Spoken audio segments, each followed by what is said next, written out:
Tenants in Tucson, Arizona believe that rent control is the solution to the affordable housing problem, but the Arizona legislator and landlords say absolutely not. I'm Tony, and this is Real Estate Investing and Landlord News. All right, so I have an interesting article for you today, and it's coming out of Tucson, Arizona. Now, I've mentioned before, I actually used to live in Tucson, Arizona, and I owned real estate there. I owned a fourplex in Tucson that I actually lived in one of the units. I rented the other three out. So Tucson was my old stomping ground, and it's actually where I got started in real estate investing back in 2014. So this article, it comes close to home, and it's really quite interesting because it's talking about these tenants who believe that, hey, housing is getting to be unaffordable, and we think that rent control is the solution. Well, it's not the solution. I hate to break it to you, but rent control will not fix the affordable housing problem. It will actually make things worse. And that's the unfortunate truth that a lot of people find out once they really look into, the places that have implemented rent control. So, in the article, it's actually written more from a tenant-friendly perspective, but it has some interesting answers when they finally did talk to, the property managers and the landlords in the city. So before I get into the article, go ahead, hit the like and subscribe button, maybe leave a comment down below, and let me know what you think. What is your opinion? What would the solution to the affordable housing issue be? Okay? Me personally, I believe that it's a total issue about supply and demand, okay? We need more supply. They need to get rid of all the government regulations that are stopping the developers from building so that they could just come in here, build enough housing for all the people. And, the more housing there is, the more affordable it will be, okay? That's my personal opinion. Now, I might not be right, but hey, that's a better solution than these ridiculous rent control policies, okay? So this article is coming from Tucson.com, and it says, "City can't stop obscene rent hikes without change to state law," Tucson mayor says. Now, they say the rent hikes are obscene, but, are they really? I don't think so, okay? I think that a lot of landlords what they're doing is they're coming in, they're seeing that the rents in some of these apartment buildings that they're buying, they're way, way under what the market is charging. And they're fixing the places up. They're making them much nicer. And then they're bringing the rents up to what the local, all the other apartments in the local area are charging. So that's not an obscene rent hike. An obscene rent hike would be like, well, all of the apartments in the area are charging $1,000 a month, so we're going to charge $2,000. No, what they're doing is they're finding apartments where the rent might be $500 a month, and then they're fixing them up, making them nice, and then bringing them up to $1,000, where all the other rents in the area are at. So let's get into this article.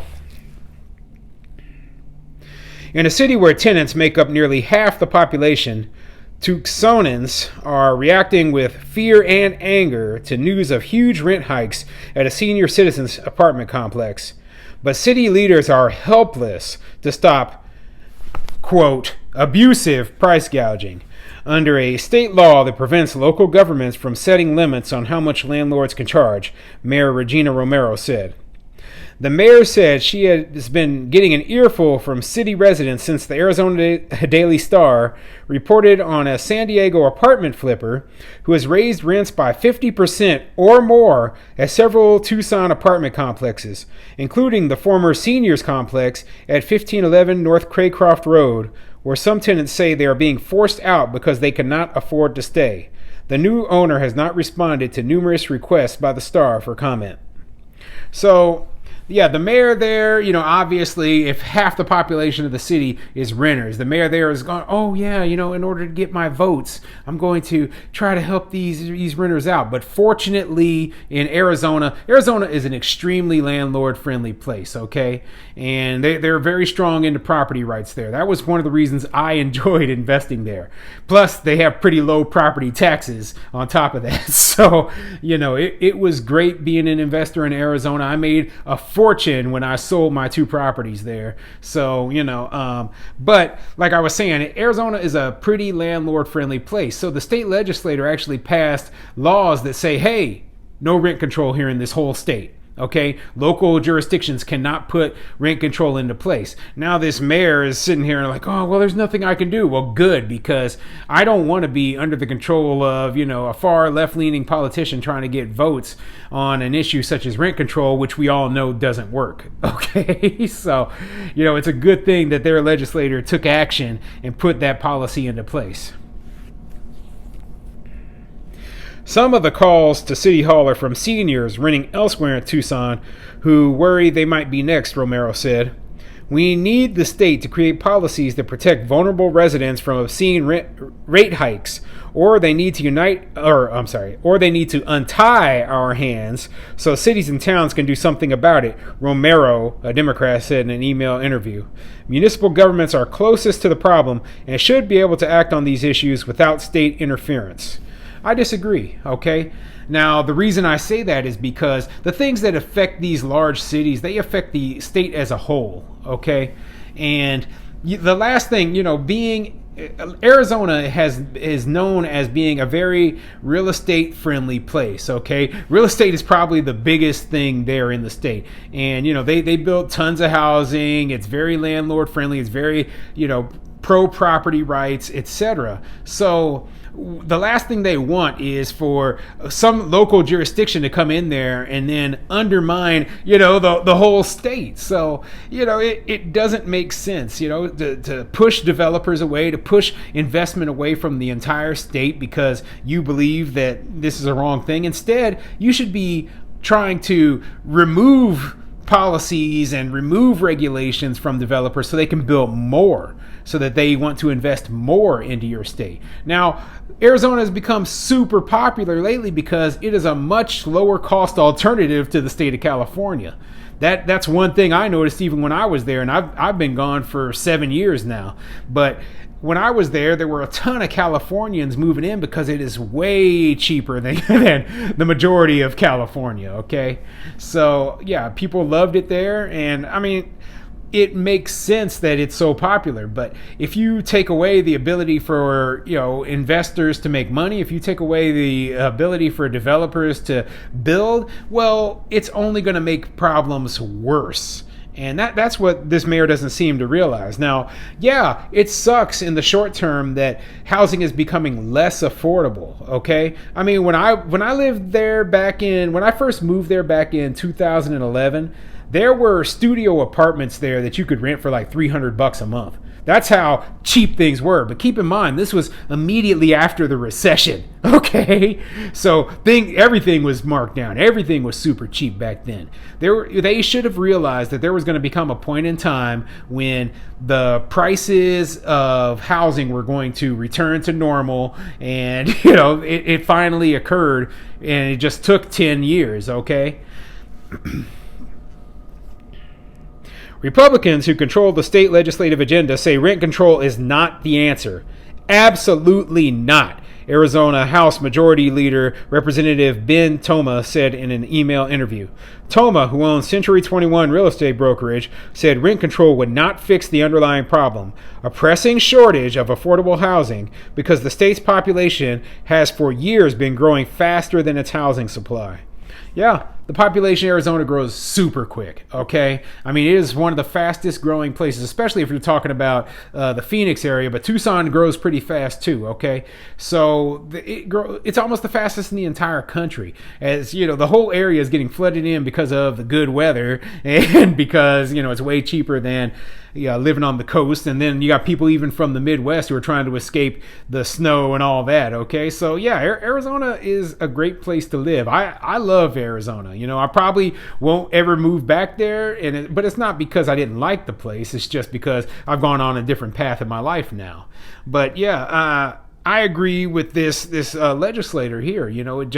It has to do with supply and demand. There's a huge amount of demand because of so many people moving in. And even though it is a very developer-friendly place, they just can't keep up. They can't build enough housing for the number of people moving in at the time. But they're certainly going to try, okay? And if you've seen how many houses they've built out there around Phoenix, I mean, it is unbelievable. I spent a couple of months in Phoenix last year for work, and man, the area grew a humongous amount since I left. So, wow. I mean, I gotta say though that fortunately we have the leaders of the legislature who are not willing to hear anything about this rent control nonsense.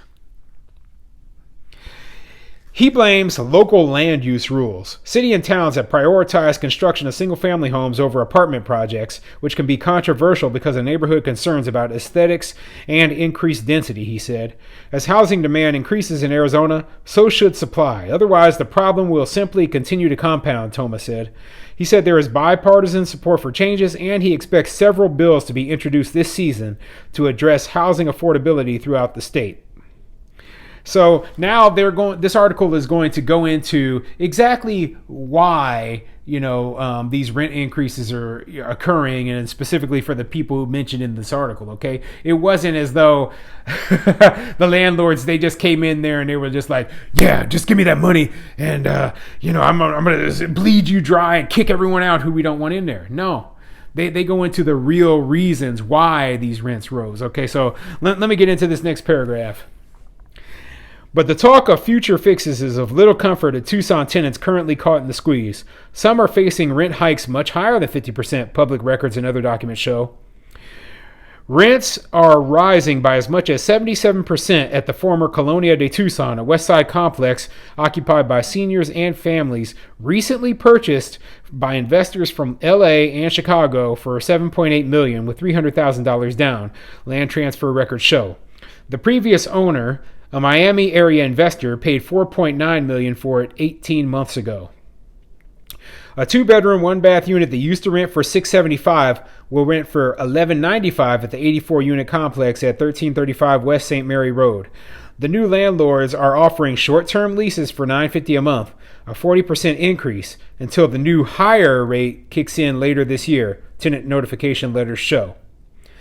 Okay, and let me skip down a little bit because the part where it says why they rose the rents is a little bit lower.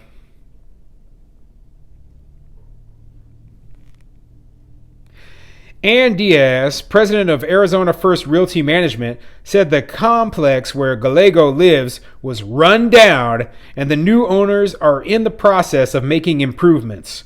The previous owner was operating at a loss, she said, and the new rent is comparable to what other landlords are charging in the area. So yeah, they wrote this huge, it's a human interest story, and these people, they can't afford these rent increases. Well, then they realize when they finally get down to the part that was lower down, the landlord who sold the property was losing money every month charging these people rent. So you own a property, but you're losing money, with these low rents. Every single month you're in the hole because basically you're trying to let these people live for cheaper than what the area rents are going by. Is that what they expect us landlords to do, to lose money so that these people can live for cheap? That's ridiculous. We're running businesses here. That's not the way businesses are run. Okay, so the new landlord comes in and is spending, hundreds of thousands or millions of dollars fixing up this apartment complex because it was old and run down. They said it right here in the article. Okay. And then once the place is nice, you have a higher rent level. You're not going to get for $675 a month. You're not going to be able to live in a nice, fully updated, fully upgraded, beautiful apartment building. You're going to live in an old rundown crap hole. Okay. And unfortunately, even when you were living in that old rundown crap hole, the former owners weren't making any money. So yes, your rent's going to go up. I'm sorry that that's going to happen to you, and I'm sorry that you can't afford it. But if all you can afford is old rundown places that, where the owner is losing their money and is going to go bankrupt, you're going to have to find somewhere else to live.